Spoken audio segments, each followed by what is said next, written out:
ফরমান জারি করে, রাষ্ট্রীয় বিভিন্ন ফরমান জারি করে। আবু মুসা আশআরী রাদিয়াল্লাহু আনহু এর কাছে চিঠি লিখতেন, আর এই চিঠিগুলো যেতে যেতে আবু মুসা আশআরী রাদিয়াল্লাহু আনহুর কাছে 2 মাস 3 মাস 4 মাস লেগে যাইত। ওই সময় এত দ্রুত যানবাহন ছিল না, দ্রুত চলাচলের যানবাহন ওই জামানায় ছিল না। যেতে যেতে 3 মাস 4 মাস এইভাবে সময় অতিবাহিত হয়ে যেত। আবু মুসা আশআরী রাদিয়াল্লাহু আনহুর কাছে পত্র যখন পৌঁছত, আবু মুসা আশআরী রাদিয়াল্লাহু আনহু পত্রগুলো দেখতেন, দেখে পেরেশান হয়ে যাইতেন। এই পত্রের মধ্যে তো কোনো তারিখ নির্ধারিত নাই, কোন বছরের পত্র এটা কি এই বছরের নাকি গত বছরের। একবার পত্র পাঠিয়েছেন, পত্রের মধ্যে শাবান মাস লেখা আছে। হযরত আবু মুসা আশআরী রাদিয়াল্লাহু আনহু চিন্তায় পড়ে গেলেন, কোন শাবান মাস, গত বছরের শাবান মাস নাকি এই বছরের, নাকি আগামী বছরের শাবান মাস, কোন বছরের এটা, এই ফরমান কবে থেকে জারি হবে। তিনি পেরেশানির মধ্যে পড়ে গেলেন। আবু মুসা আশআরী রাদিয়াল্লাহু আনহু হযরতে ওমরে ফারুক রাদিয়াল্লাহু আনহুর কাছে চিঠি লিখলেন, ইয়া আমিরুল মুমিনিন, আপনি যে পত্র আমার কাছে পাঠান, পত্রগুলো আসতে বেশ সময় লেগে যায়, আমি পেরেশান হয়ে যাই, ফরমান কবে থেকে জারি হবে। ও আমিরুল মুমিনিন, আপনি যদি একটা হিজরি সন নির্ধারণ করে দেন তাহলে আমাদের জন্য এগুলো সহজ হয়ে যায় বিষয়টা। তেরে সেওয়া মাহবুবে হাকিকি कोई नहीं है कोई नहीं, तेरे सिवा माशूक़ हकीकी कोई नहीं है कोई नहीं, तेरे सिवा महबूब हकीकी कोई नहीं है कोई नहीं, तेरे सिवा मक़सूद हक़ीक़ी कोई नहीं है कोई नहीं। यादों में तेरी सबको भुला दो, कोई न मुझको याद रहे, यादों में तेरी सबको भुला दो, कोई न मुझको याद रहे, अब तो रहे बस तादों में आखिर, अब तो रहे बस तादों में आखिर, विर्द जुबा आए मेरे इलाह, ला इलाहा इल्लल्लाह, ला इलाहा इल्लल्लाह, ला इलाहा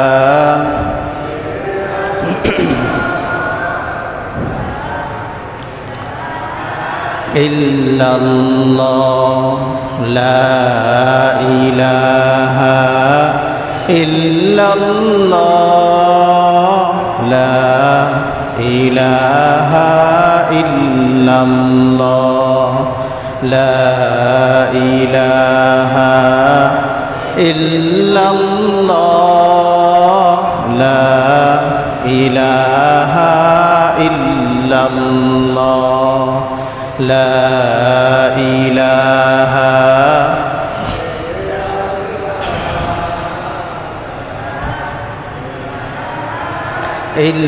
इल्लल्लाह, ला इलाहा इल्लल्लाह, ला इलाहा इल्लल्लाह, ला इलाहा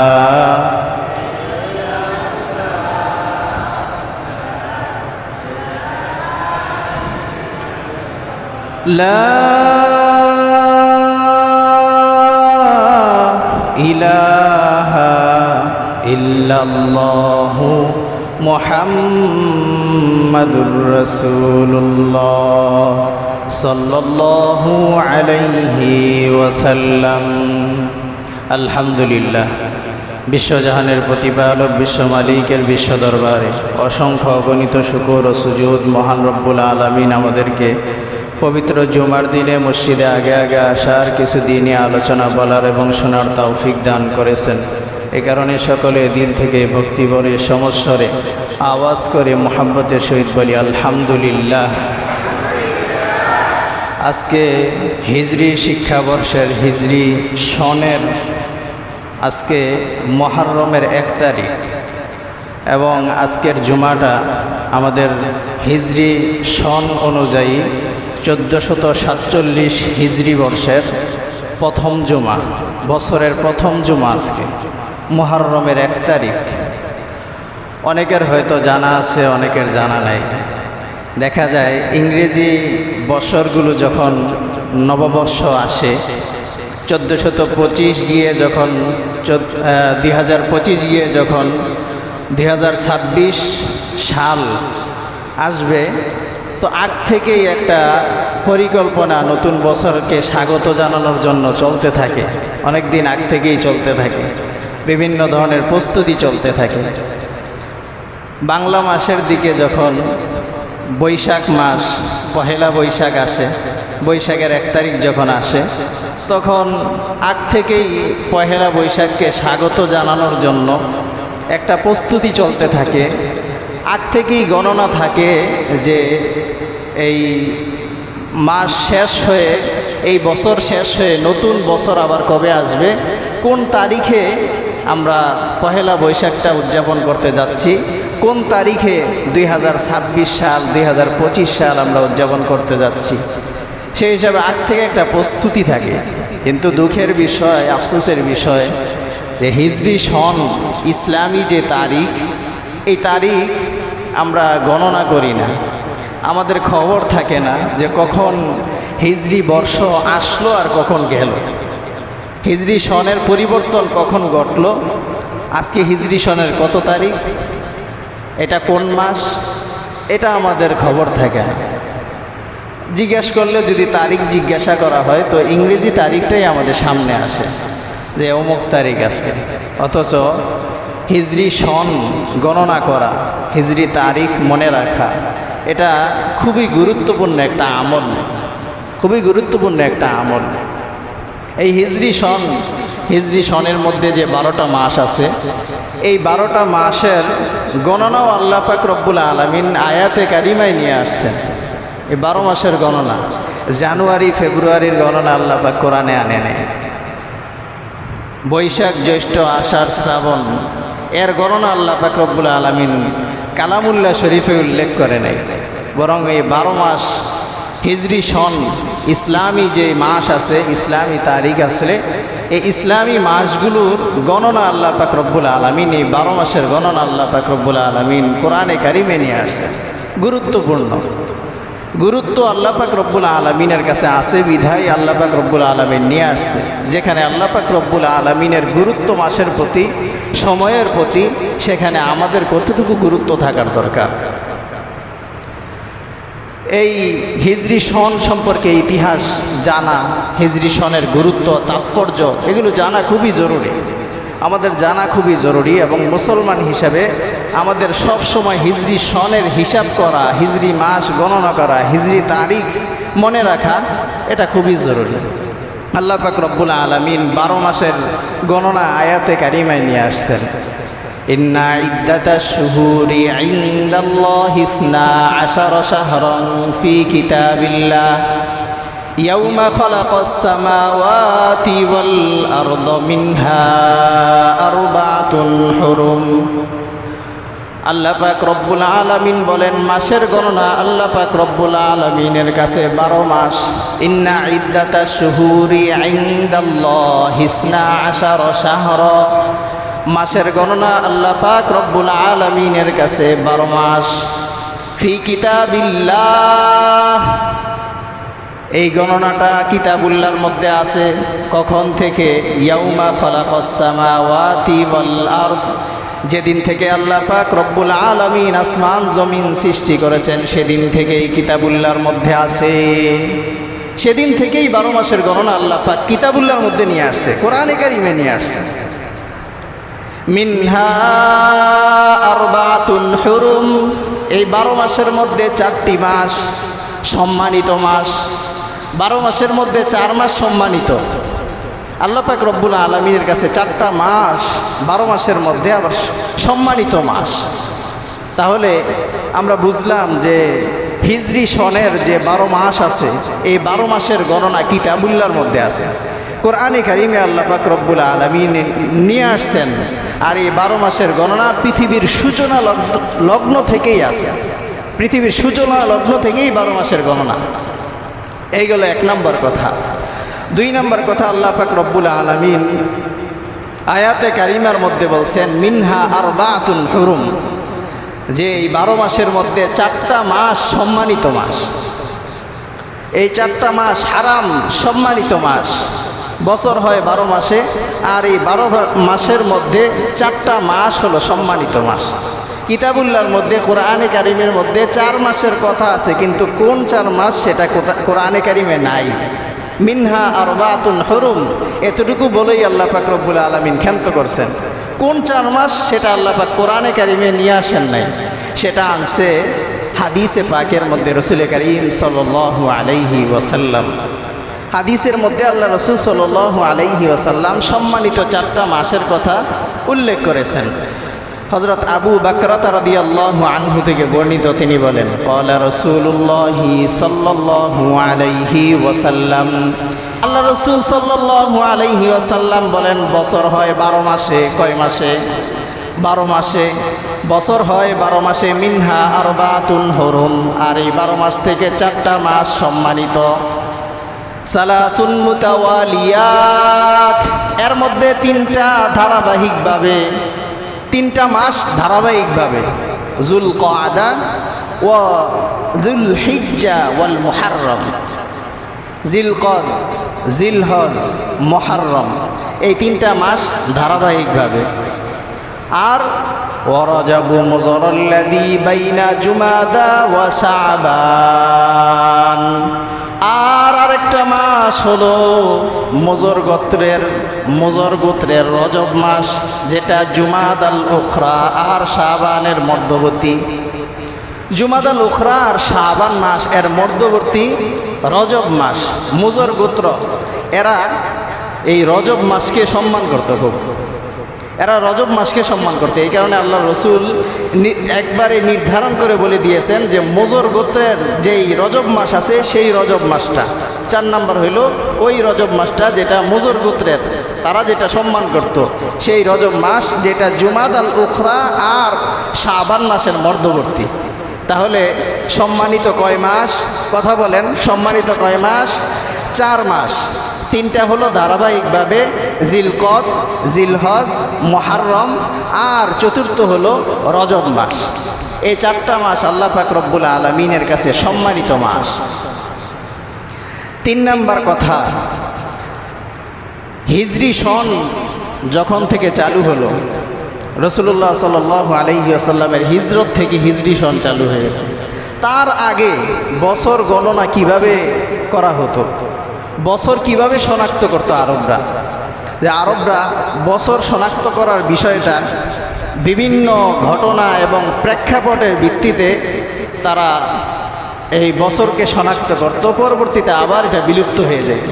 যখন কোনো একটা ঘটনা ঘটত, এই ঘটনাটাকে তারা মনে রাখত, মনে রেখে এরপরে তারা অন্য কোনো সময় যদি প্রয়োজন পড়তো সেটা স্মরণ করার, তখন তারা বলতো যে ওই যে অমুক বছরের 2 বছর আগে অথবা এর 1 বছর পরে। বিভিন্ন ঘটনা আছে না মনে রাখার মতো, যেমন আমাদের ফরদাবাদে একটা খুব খারাপ একটা ঘটনা আছে যেটা স্মরণ রাখার মতো, এই যে অরুণ মিয়াকে হত্যা করা হয়েছিল। হ্যাঁ, তো যদি আরবরা এটাকে বলতো তাহলে বলতো যে অরুণ মিয়াকে যেই বছর হত্যা করা হয়েছিল এর আগের বছরের ঘটনা। অথবা অরুণ মিয়াকে যেই বছর হত্যা করা হয়েছিল এর পরের বছরের ঘটনা। এইভাবে তারা বছরকে শনাক্ত করত, নির্ধারণ করত। এর পরবর্তীতে আবার যখন সামনে আবার অন্য কোনো ঘটনা ঘটে যেত, তখন তারা আবার সেটাকে মনে করে কোনো কিছু তাদের নির্ধারণ করার প্রয়োজন হলে এইভাবে তারা শনাক্ত করত যে অমুক বছরের আগের বছরের অমুক বছরের 5 বছর আগের ঘটনা। হযরত ইব্রাহিম আলাইহিস সালাতু ওয়াস সালাম কাবা শরীফ যেই বছর নির্মাণ করেছেন, কাবা শরীফের বছরকে নির্ধারণ করে বলতো যে বছর ইব্রাহিম নবী কাবা শরীফের ভিত্তি স্থাপন করেছেন ওই বছরের 2 বছরের আগের ঘটনা, অথবা কাবা শরীফ যেই বছর নির্মাণ করা হয়েছে এর 2 বছর পরের ঘটনা বা 1 বছর পরের ঘটনা। হস্তি বাহিনীর মাধ্যমে বাইতুল্লাহ শরীফে আক্রমণ করা হয়েছিল, সেটাকে ঐতিহাসিক একটা ঘটনা হিসেবে তারা নির্ধারণ করে বলতো হস্তি বাহিনীর ঘটনার 5 বছর আগের ঘটনা, হস্তি বাহিনীর ঘটনার 6 বছর পরের ঘটনা। এইভাবে তারা বছরকে শনাক্ত করত। আরবরা এইভাবে তারা বছরকে শনাক্ত করত। এটা ছিল তাদের নিয়ম, বছর শনাক্ত করার। কিন্তু নির্ধারিত কোনো তারিখ, নির্ধারিত কোনো সন গণনা এটা তাদের ছিল না, এটা পরবর্তীতে হয়েছে। এই যে বর্তমানে এটা হলো আজকে মুহররমের 1 তারিখ 1447 হিজরি, আমাদের থেকে বিদায় নিয়েছে 1446 হিজরি, এটা হলো 47 হিজরি। এই 1447 হিজরি এই সন কবে থেকে শুরু হয়েছে? 1447 হিজরি যে আজকে পর্যন্ত আসলো, এই সনের গণনা কবে থেকে শুরু হয়েছে, এর ইতিহাস কি? হযরতে ওমর ফারুক রাদিয়াল্লাহু আনহু 17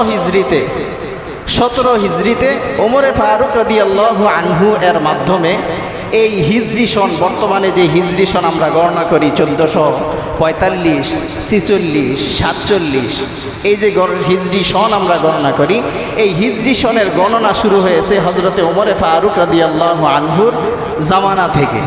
সেটা ছিল 17 হিজরি থেকে। 17 হিজরিতে তিনি সাহাবায়ে কেরামকে নিয়ে পরামর্শ করে এই হিজরি সন নির্ধারণ করেন। এর পিছনে ঘটনা আছে, বিভিন্ন প্রেক্ষাপট যখন সামনে আসে তখনই হিজরি সন নির্ধারণ করার বিষয়টা সামনে আসে। হযরত আবু মুসা আশআরী রাদিয়াল্লাহু আনহু তিনি ইরাকের বসরা নগরীতে গভর্নর ছিলেন, তাকে ইরাকের বসরা নগরীর গভর্নর নিযুক্ত করা হয়েছিল। হযরত আবু মুসা আশআরী রাদিয়াল্লাহু আনহু হযরত ওমর ফারুক রাদিয়াল্লাহু আনহু আবু মুসা আশআরী রাদিয়াল্লাহু আনহুর কাছে চিঠি প্রেরণ করতেন, বিভিন্ন ফরমান জারি করে, রাষ্ট্রীয় বিভিন্ন ফরমান জারি করে আবু মুসা আশআরী রাদিয়াল্লাহু আনহু এর কাছে চিঠি লিখতেন। আর এই চিঠিগুলো যেতে যেতে আবু মুসা আশআরী রাদিয়াল্লাহু আনহুর কাছে 2 মাস, 3 মাস, 4 মাস লেগে যাইত। ওই সময় এত দ্রুত যানবাহন ছিল না, দ্রুত চলাচলের যানবাহন ওই জামানায় ছিল না। যেতে যেতে 3 মাস, 4 মাস এইভাবে সময় অতিবাহিত হয়ে যেত। আবু মুসা আশআরী রাদিয়াল্লাহু আনহুর কাছে পত্র যখন পৌঁছত, আবু মুসা আশআরী রাদিয়াল্লাহু আনহু পত্রগুলো দেখতেন, দেখে পেরেশান হয়ে যাইতেন। এই পত্রের মধ্যে তো কোনো তারিখ নির্ধারিত নাই, কোন বছরের পত্র এটা কি এই বছরের নাকি গত বছরের? একবার পত্র পাঠিয়েছেন, পত্রের মধ্যে শাবান মাস লেখা আছে। হযরত আবু মুসা আশআরী রাদিয়াল্লাহু আনহু চিন্তায় পড়ে গেলেন, কোন শাবান মাস? গত বছরের শাবান মাস নাকি এই বছরের, নাকি আগামী বছরের শাবান মাস? কোন বছরের এটা? এই ফরমান কবে থেকে জারি হবে? তিনি পেরেশানির মধ্যে পড়ে গেলেন। আবু মুসা আশআরী রাদিয়াল্লাহু আনহু হযরত ওমর ফারুক রাদিয়াল্লাহু আনহুর কাছে চিঠি লিখলেন, ইয়া আমিরুল মুমিনিন, আপনি যে পত্র আমার কাছে পাঠান, পত্রগুলো আসতে বেশ সময় লেগে যায়, আমি পেরেশান হয়ে যাই, ফরমান কবে থেকে জারি হবে? ও আমিরুল মুমিনিন, আপনি যদি একটা হিজরি সন নির্ধারণ করে দেন তাহলে আমাদের জন্য এগুলো সহজ হয়ে যায়, বিষয়টা সহজ হয়ে যায়। হযরত ওমর ফারুক রাদিয়াল্লাহু আনহু যখন এটা বুঝছেন যে না আসলেই সমস্যা, যে এখানে তো কোনো তারিখ বা কোনো হিজরি সন তো এখানে থাকে না। যদি সন থাকে তাহলে তার ফরমানটা সহজ হয়, তার জন্য বিষয়টা বোঝা সহজ হয়। আল বিদায়া ওয়ান নিহায়া এই কিতাবের মধ্যে আছে যে হযরত ওমরে ফারুক রাদিয়াল্লাহু আনহু এর কাছে একবার একটা সালিশ আসছে, এক ব্যক্তি বিচার নিয়ে আসছে ওমরে ফারুক রাদিয়াল্লাহু আনহু এর কাছে। যে বিচার কি এনে বিভিন্ন দলিল দস্তাবেজ পেশ করেছে হযরত ওমরে ফারুক রাদিয়াল্লাহু আনহুর কাছে যে এই লোকের থেকে টাকা পায় কিন্তু টাকা দিতেছে না, তার থেকে পাওনা পরিশোধ করতে আদায় করতে পারতেছে না। আর দলিলের মধ্যে লেখা আছে শাবান মাসের কথা। হযরতে ওমরে ফারুক রাদিয়াল্লাহু আনহুর সামনে যখন দলিল পেশ করা হয়েছে, ওমরে ফারুক রাদিয়াল্লাহু আনহু দেখেন যে এখানে তো শাবান মাস লেখা। শাবান মাস এটা কোন শাবান মাস? গত বছরের শাবান মাস নাকি এই বছরের শাবান মাস নাকি আগামী বছরের শাবান মাস? কোনো কিছুই তো এখানে নাই। কিভাবে বুঝবে এটা কোন শাবান মাসের কথা এখানে উল্লেখ আছে? হযরতে আমিরুল মুমিনিন ওমরে ফারুক রাদিয়াল্লাহু আনহু পেরেশানির মধ্যে পড়ে গেলেন, এর একটা সমাধান তো করা চাই। হযরতে ওমরে ফারুক রাদিয়াল্লাহু আনহু সাহাবায়ে কেরামকে নিয়ে পরামর্শে বসলেন। বড় বড় সাহাবীরা পরামর্শের মধ্যে একত্রিত হয়েছেন। একটা হিজরি সন, একটা তারিখকে নির্ধারণ করতে হবে, যেখান থেকে হিজরি সন মুসলমানরা গণনা করবে এমন একটা সন নির্ধারণ করা চাই, একটা সমাধান করা চাই যার দ্বারা যে কোনো সমস্যার সমাধান করা যাবে। পরামর্শের মধ্যে বসছেন বড় বড় সাহাবীদেরকে নিয়ে। তো যখন পরামর্শের মধ্যে বসছেন যে আমরা তাহলে একটা সন শুরু করি, আমরা একটা সন শুরু করি যে সন আমরা গণনা করব। সাহাবায়ে কেরামকে নিয়ে যখন পরামর্শে বসছেন তখন বিভিন্নজন মতামত দিতেছেন যে সন তাহলে কবে থেকে শুরু করা যায়। তখন কেউ কেউ বলল যে রাসূলুল্লাহ সাল্লাল্লাহু আলাইহি ওয়াসাল্লামের জন্মের বছর থেকে এক ধরে সন গণনা শুরু হোক। রসুল যেই বছর জন্মগ্রহণ করেছেন ওই বছর থেকে এক ধরে সন গণনা শুরু হোক। তখন এটা ওমর রাদিয়াল্লাহু আনহুর কাছে পছন্দনীয় মনে হয় নাই। না, এটা পছন্দনীয় নয়, পছন্দ হয় নাই ওনার কাছে। কেউ কেউ বলল হযরত সাদ ইবনে আবি ওয়াক্কাস রাদিয়াল্লাহু আনহু, উনি বলেন যে আল্লাহ রাসূল সাল্লাল্লাহু আলাইহি ওয়াসাল্লাম যেই বছর ইন্তেকাল করছেন এই ইন্তেকালের বছর থেকে সন গণনা শুরু হোক। হযরতে তালহা রাদিয়াল্লাহু আনহু তিনিও ছিলেন সেই মজলিসে। হযরতে তালহা রাদিয়াল্লাহু আনহু তিনি বলেন যে যেই বছর আল্লাহর রাসূল সাল্লাল্লাহু আলাইহি ওয়াসাল্লাম নবুয়ত লাভ করেছেন, যেই বছর নবীজি সাল্লাল্লাহু আলাইহি ওয়াসাল্লাম নবী হয়েছেন সেই বছর থেকে সন গণনা শুরু হোক। রাসূলুল্লাহ সাল্লাল্লাহু আলাইহি ওয়াসাল্লামের জামাতা কে? জামাতা কে? হযরতে আলী রাদিয়াল্লাহু আনহু। হযরতে আলী রাদিয়াল্লাহু আনহু মজলিসের মধ্যে ছিলেন। হযরতে আলী রাদিয়াল্লাহু আনহু বলেন যে রাসূলুল্লাহ সাল্লাল্লাহু আলাইহি ওয়াসাল্লাম যেই বছর হিজরত করছেন সেই বছর থেকে হিজরি সন গণনা শুরু হল। হযরতে আলী রাদিয়াল্লাহু আনহুর এই কথাটা হযরতে ওমরে ফারুক রাদিয়াল্লাহু আনহুর হৃদয়ের মধ্যে রেখাপাত কেটেছে। তার কাছে পছন্দ হয়েছে যে হিজরতের যেই তারিখ, হিজরতের বছর, সেখান থেকেই হিজরি সন গণনা শুরু হোক। কারণ এখানে হিজরতের একটা ত্যাগ তিতিক্ষা, এখানে মুসলমানদের কষ্ট বিসর্জন এটা এখানে আছে।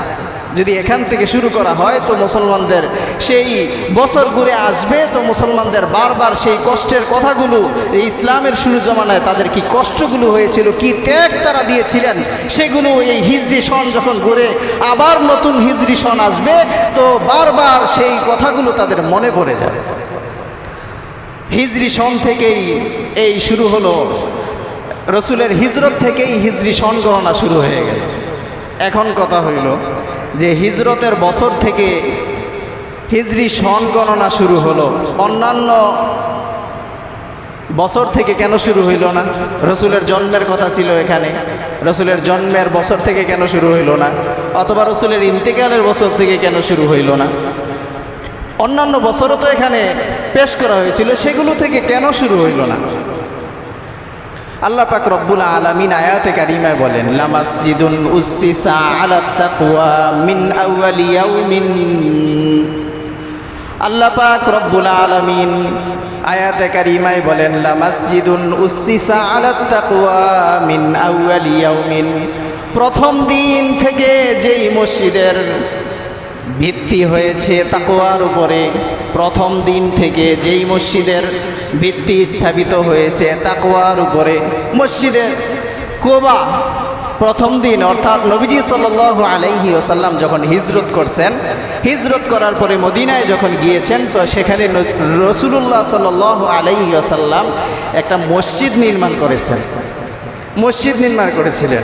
এই প্রথম দিন, এখানে প্রথম দিন বলা হয়েছে, তো সেটা ছিল রবিউল আউয়াল মাস, সেটা ছিল রবিউল আউয়াল মাস। কিন্তু হযরত ইমাম মালিক রহমতুল্লাহি আলাইহি বলেন, যদিও এটা রবিউল আউয়াল মাস এবং এটা প্রথম দিন, কিন্তু এর ব্যাপারটা মূলত উল্টা, যে আরবি মাসের যে 12 মাস, এই 12 মাসের প্রথম মাস হইল মুহররম মাস, প্রথম মাস মুহররম মাস। তাই গণনা মুহররম মাস থেকেই শুরু করা উচিত, মুহররম মাস থেকেই শুরু করা হয়। অপর দিক থেকে যে মুহররম মাসে হাজি সাহেবান যারা হজে যান, তারা এই মুহররম মাসেই তারা ফিরে আসেন, মুহররম মাসেই তারা হজ থেকে ফিরে আসেন। এখন আমাদের প্রযুক্তি উন্নত হওয়ার কারণে বেশি সময় লাগে না, আরও আগেই অনেক হাজিরা চলে আসছে, দেশে ফিরে গেছে, যার যার গন্তব্যে তারা হজ সম্পাদন করে ফিরে গেছে। কিন্তু আগের দিনে ওই সময়ে তারা মুহররম মাসেই তারা ফিরে আসতো। এই কারণে মুহররম মাসকেই প্রথম মাস হিসেবে নির্ধারণ করা হয়েছে, মুহররম মাসকেই প্রথম মাস হিসেবে নির্ধারণ করা হয়েছে। নবীজির জন্ম তারিখকে কেন নির্ধারণ করা হইল না? রাসূলুল্লাহ সাল্লাল্লাহু আলাইহি ওয়াসাল্লামের জন্মের বছরকে কেন হিজরি সনের বছর নির্ধারণ করা হইল না? এই কারণে নির্ধারণ করা হয় নাই যে বছর ঘুরে যখন নতুন আরেকটা বছর আসবে, তো মুসলমানরা এই জন্মদিন, তারা রসুলের জন্মদিন পালন করা আরম্ভ করে দিবে, জন্মের দিন। অথচ এটা তো ইহুদি খ্রিস্টানদের কালচার। আল্লাহ রসুল সাল্লাল্লাহু আলাইহি ওয়াসাল্লাম হাদিস শরীফে বলেন, মান তাশাব্বাহা বিকওমিন ফাহুয়া মিনহুম। জন্মদিন পালন করা এটা তো ইহুদি নাসারাদের কালচার, যারা তাদের অনুসরণ করে তারা তাদের মধ্য থেকেই। এই কারণে জন্মদিনের বছরকে হযরত ওমর ফারুক রাদিয়াল্লাহু আনহু হিজরি সনের বছর নির্ধারণ করেন। তাহলে ইন্তেকালের বছর কেন নির্ধারণ করা হইল না? ইন্তেকালের বছর এই কারণে নির্ধারণ করা হয় নাই যে প্রত্যেক বছর ঘুরে আবার যখন নতুন বছর আসবে, তো মুসলমানদের অন্তরে নবীজি সাল্লাল্লাহু আলাইহি ওয়াসাল্লামের দুনিয়া থেকে চলে যাওয়ার একটা বেদনা, কষ্ট বারবার অন্তরের মধ্যে জাগ্রত হবে। এটা থেকে কোনো ফায়দা নেই। রসুলের হারানোর ব্যথা, কষ্ট এটা বারবার জাগ্রত হবে, এটা দিয়ে তেমন একটা কোনো ফায়দা নেই। বারবার কষ্ট, বছর ঘুরেই বারবার কষ্ট দিলের মধ্যে আসবে, এটাতে ফায়দা নেই। বরং এর চেয়ে বেশি ফায়দা রাসূলুল্লাহ সাল্লাল্লাহু আলাইহি ওয়াসাল্লাম দুনিয়াতে থাকাকালীন দিন প্রতিষ্ঠা করার জন্য, ইসলাম প্রতিষ্ঠা করার জন্য যেই ত্যাগ তিতিক্ষা দিয়েছিলেন, সেটাই হলো মুসলমানদের জন্য স্মরণীয়। এই কারণে হিজরতের বছরকেই হিজরি সনের বছর হিসাবে নির্ধারণ করা হয়েছে। হিজরি তারিখ গণনা করার শরঈ বিধান কি? হিজরি তারিখ এটা গণনা করা মুসলমানদের জন্য কি বিধান? মুসলমানদের শরঈ বিধান কি? হিজরি সন গণনা করা। হিজরি সন গণনা করা প্রত্যেকটা মুসলমানের জন্য ফরজে কিফায়া। ফরজে কিফায়া। ইংরেজি মাস গণনা করা ফরজে কিফায়া না, বাংলা মাস গণনা করা ফরজে কিফায়া না। কিন্তু আরবি সন, হিজরি সন এটা গণনা করা মুসলমানদের জন্য ফরজে কিফায়া। যদি কেউ আদায় না করে, কেউ যদি না করে, তাহলে সকলে গুনাহগার হবে। কিছু মানুষ যদি কোনো এলাকার মধ্যে কিছু অল্প সংখ্যক মানুষ যদি এই তারিখকে স্মরণ রাখে, হিজরি সনকে গণনা করে, তাহলে বাকি যারা আছে এরা বেঁচে যাবে। যেমন জানাজার নামাজ অল্প কিছু মানুষ আদায় করে দিলে বাকিদের থেকে ফরজ আদায় হয়ে যায়।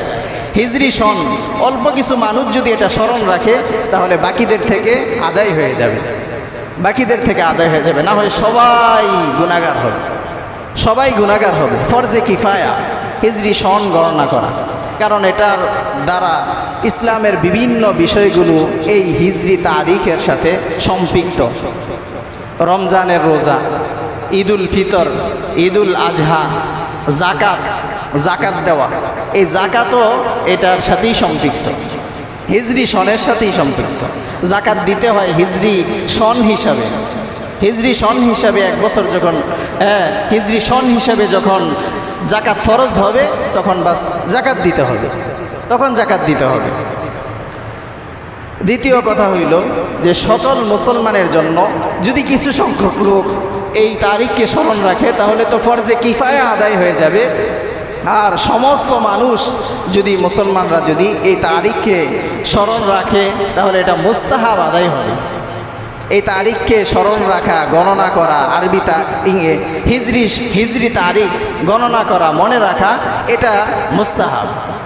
এই কারণে খুব গুরুত্বপূর্ণ এই তারিখটা। আমরা সবসময় ইনশাল্লাহ হিজরি তারিখ এটা স্মরণ রাখবো ইনশাল্লাহ। আল্লাহ তাআলা আমাদেরকে তৌফিক দান করেন। 7 নাম্বার, ইসলামের বুনিয়াদী 3টি বিষয় এই হিজরি সনের সাথে সম্পৃক্ত।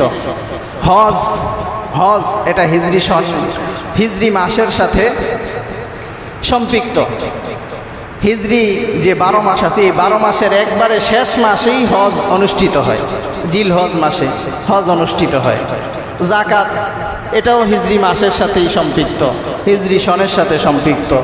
রোজা প্রতি বছর রমজান মাসে হয়, এই রমজান মাস এটাও হিজরি সনেরই মাস, 12 মাসের একটি। 8 নাম্বার আলোচনা, হিজরতের তাৎপর্য কী? হিজরতের তাৎপর্য কী? হিজরত মানে হইল ত্যাগ করা, পরিত্যাগ করা, ছেড়ে দেওয়া। যে আল্লাহ পাক রব্বুল আলামিনের আদেশ নিষেধ পালন করতে যদি কোথাও সমস্যা হয়, কোথাও যদি আল্লাহ পাক রব্বুল আলামিনের আদেশ নিষেধ পালন করা না যায় তাহলে সেখান থেকে হিজরত করা জায়েজ আছে। যেই জায়গার মধ্যে আল্লাহ পাক রব্বুল আলামিনের বিধানগুলো পরিপূর্ণভাবে আদায় করা না যাবে, আল্লাহ পাক রব্বুল আলামিনের নিষেধগুলো যেই জায়গায় মানা না যাবে সেখান থেকে হিজরত করা এটা জায়েজ আছে। 2 নাম্বার, গুনাহ থেকে হিজরত করা। যেই জায়গার মধ্যে গুনাহ হয় সেখান থেকে হিজরত করা। হিজরতের তাৎপর্য, যেই জায়গার মধ্যে গুনাহ আপনি বাস সেই জায়গায় না থাকলেই চলে, আপনি সেখান থেকে হিজরত করেন, আপনি সেখান থেকে চলে যান, সেখান থেকে আপনি চলে যান। এই গান্দা পরিবেশে আপনার থাকার দরকার নাই। আপনি যদি সেখান থেকে হিজরত করেন তো আপনি হিজরতের সওয়াব পেয়ে যাবেন। আল্লাহ রাসূল সাল্লাল্লাহু আলাইহি ওয়াসাল্লাম বলেন, ওয়াল মুহাজিরু মান হাজারা মা নাহাল্লাহু আনহু, যে প্রকৃত মুহাজির ওই ব্যক্তি যেই ব্যক্তি আল্লাহ পাক রব্বুল আলামিন যেই জিনিস থেকে নিষেধ করছেন সেইখান থেকে যেই ব্যক্তি হিজরত করে সেই হলো প্রকৃত মুহাজির। 9 নাম্বার সর্বশেষ আলোচনা, যে বিগত বছর 1446 হিজরি আমাদের থেকে বিদায় নিয়েছে। আজকে 1447 হিজরি সনের আজকে মুহররমের 1 তারিখ। এই যে গত বছর আমাদের থেকে বিদায় নিল আর নতুন একটা বছরের আগমন আমাদের কাছে ঘটল। এই নতুন বছরের আগমনে একজন মুসলমানের করণীয় কী হওয়া উচিত? এই নতুন বছর যে আমাদের কাছে আসলো, পুরান একটা বছর চলে গেল আমাদের জীবন থেকে। একটা বছর আমাদের থেকে চলে যাওয়া মানে বাস আমার জীবন থেকে 1 বছর এটা ভেঙ্গে চুরে খান হয়ে গেছে, আমার সময় মৃত্যুর কাছাকাছি চলে গেছে। তো এই যে পিছনে একটা বছর আমার থেকে চলে গেল, নতুন একটা বছরে আমি পদার্পণ করলাম একজন মুসলমান হিসেবে করণীয় কি হওয়া উচিত? করণীয় অনেক কিছুই হওয়া চাই। এর মধ্যে আমি কয়েকটা আপনাদের সামনে উল্লেখ করতেছি। 1 নাম্বার, অতীত বছরের ভুল ও গুনাহের জন্য তাওবা করা।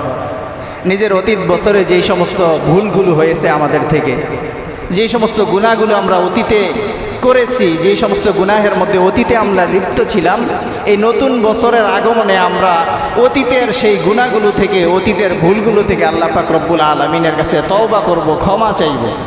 এটা হলো 1 নাম্বার কাজ। 2 নাম্বার, আগামীর জন্য ভালো পরিকল্পনা ও আমল ঠিক করা।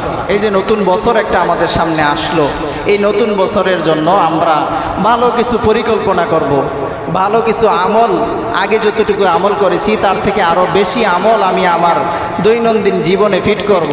যে আগে যতটুকু আমল করতাম এখন একটু আমল বেশি করে করব। 2 নাম্বার কাজ। 3 নাম্বার, হিজরি সন ও ইসলামী পরিচয় জাগ্রত করা। হিজরি সন ও ইসলামী পরিচয় জাগ্রত করা। হিজরি সন এটা সবসময় মনে রাখা, নিজের হিজরি সন, ইসলামী তারিখ এগুলোকে নিজের স্মরণ রাখা। 4 নাম্বার, নিজের সন্তানদের হিজরি সন শিখানো। নিজের বাচ্চাদেরকে আপনি ছোটোবেলা থেকে যেটা শিখাইবেন, সে বড় হইলে ওইটাই তার দিলের মধ্যে, তার মস্তিষ্কের মধ্যে রেখাপাত কাটবে। এই কারণে হিজরি সন নিজের বাচ্চাদেরকে ছোটোবেলা থেকেই শিখাবেন। হিজরি তারিখের গণনা তাকে ছোটোবেলা থেকেই শিখাইবেন। আপনি ছোটোবেলা জানুয়ারি ফেব্রুয়ারি আপনি শিখাইবেন, তো সে জানুয়ারি ফেব্রুয়ারি করতে করতেই সে ইন্তেকাল করবে, তার আর হিজরি সন জানা থাকবে না। আপনি যদি ছোটোবেলা হিজরি সনের ডোজ তার ভিতরে দিয়ে দিতে পারেন, তো এই হিজরি সন সে শিখতে শিখতেই বড় হবে, মৃত্যুর আগ পর্যন্ত হিজরি সনেই সে গণনা করবে। এই কারণে সন্তানদেরকে হিজরি সন শিক্ষা দেওয়া। 5 নাম্বার, নতুন বছর আল্লাহর সন্তুষ্ট নিয়ে চলার জন্য আল্লাহ পাক রব্বুল আলামিনের কাছে দোয়া করা। এই যে নতুন বছর আসলো আমাদের সামনে, যাতে পুরাটা বছর আমরা আল্লাহ পাক রব্বুল আলামিনের মর্জি মোতাবেক সন্তুষ্ট নিয়ে চলতে পারি, এই জন্য আল্লাহ পাক রব্বুল আলামিনের কাছে দোয়া করা। আল্লাহ পাক রব্বুল আলামিনের কাছে দোয়া করা চাই। 6 নাম্বার, বেদাত ও কুসংস্কার থেকে বেঁচে থাকা। বেদাত ও কুসংস্কার, এই যে বাংলা সন, ইংরেজি সন যখন আসে, পহেলা বৈশাখ, জানুয়ারি যখন আসে, হ্যাপি নিউ ইয়ার পালন করে, এই যে একটা বেদাত সমাজের মধ্যে, কুসংস্কার। হ্যাঁ, পহেলা বৈশাখ যখন আসে, ইলিশ মাছ আর পান্তা ভাতের একটা হিরিক চলে সারা বাংলাদেশের মধ্যে। শুধু বাংলাদেশের মধ্যে এইগুলো হয়, অন্যান্য রাষ্ট্রে এগুলো হয় না। যে ইলিশ মাছ আর পান্তা ভাত নিয়ে এত কারাকারি মারামারি এইভাবে চলে না, বাংলাদেশের মধ্যে এইগুলো চলে। ইলিশ মাছ খাইতে হবে পহেলা বৈশাখের দিন, পান্তা ভাত খাইতে হবে পেঁয়াজ মরিচ দিয়া। এই যে কুসংস্কার আর বেদাত, হ্যাঁ, এটা পরিত্যাগ করা চাই। হিজরি সন আমাদের সামনে যখন আসবে, তো আমরা এই বেদাত এবং কুসংস্কার থেকে বেঁচে থাকবো ইনশাআল্লাহ। 9টা আলোচনা করলাম।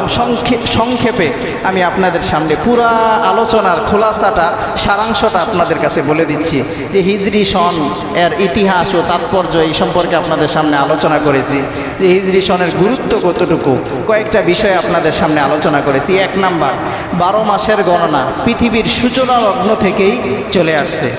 12 মাসের সূচনা, 12 মাসের গণনা এটা পৃথিবীর সূচনা লগ্ন থেকেই চলে আসছে। 2 নাম্বার, বছর হয় 12 মাসে, আর 12 মাসের মধ্যে 4টা মাস সম্মানিত মাস আল্লাহ পাক রব্বুল আলামিনের কাছে।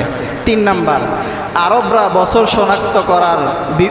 শনাক্ত করত তারা বিভিন্ন ঘটনা এবং প্রেক্ষাপটকে কেন্দ্র করে, আবার সেটা বিলুপ্ত হয়ে যাইতো। আবার কোনো ঘটনা যদি সামনে আসতো, তখন তারা সেটা মাধ্যমে তারা বছরকে শনাক্ত করত। 4 নাম্বার, বর্তমানে যে হিজরি সন এটা শুরু হয়েছে হজরতে ওমরে ফারুক রাদিয়াল্লাহু আনহু এর জামানা থেকে, 17 হিজরি থেকে হ্যাঁ এটা প্রচলন শুরু হয়েছে। 5 নাম্বার, হিজরতের বছরকে কেন এক ধরা হলো না, বাকিগুলোকে কেন এক ধরা হলো? হিজরতের বছরকে কেন এক ধরা হলো, বাকিগুলোকে অর্থাৎ অন্যান্য মাস, রসুলের জন্ম এবং রসুলের মৃত্যুকে কেন এক ধরা হলো না, এই বিষয়ে আপনাদের সামনে জবাব দিয়েছি। 6 নাম্বার, হিজরি তারিখ গণনা করার শরঈ বিধান কি, এই সম্পর্কে আপনাদের সামনে কথা বলেছি। 7 নাম্বার, ইসলামের বুনিয়াদি 3টি ইবাদতের সম্পর্ক হিজরি সনের সাথে। 8 নাম্বার, হিজরতের তাৎপর্য কি। সর্বশেষ 9 নাম্বার, বিগত বছরের বিদায় ও নতুন বছরের আগমনে একজন মুসলমানের করণীয় কি হওয়া উচিত। আল্লাহ পাক রব্বুল আলামিন যা কিছু আলোচনা করলাম, আমাকে এবং আপনাদের সকলকে আমল করার তৌফিক দান করেন। নতুন একটা বছর আমাদের সামনে এসেছে, সারাটা বছর যাতে আমরা আল্লাহ পাক রব্বুল আলামিনের বিধান অনুযায়ী, আল্লাহ পাক রব্বুল আলামিনের মর্জি মোতাবেক, আল্লাহ পাক রব্বুল আলামিনের চাহা অনুযায়ী এবং রাসূলুল্লাহ সাল্লাল্লাহু আলাইহি ওয়াসাল্লামের সুন্নাহ মোতাবেক জীবনকে পরিচালনা করতে পারি। আল্লাহ পাক রব্বুল আলামিন সেই তৌফিক দান করেন। ওমা তৌফিক ইল্লা বিল্লাহ।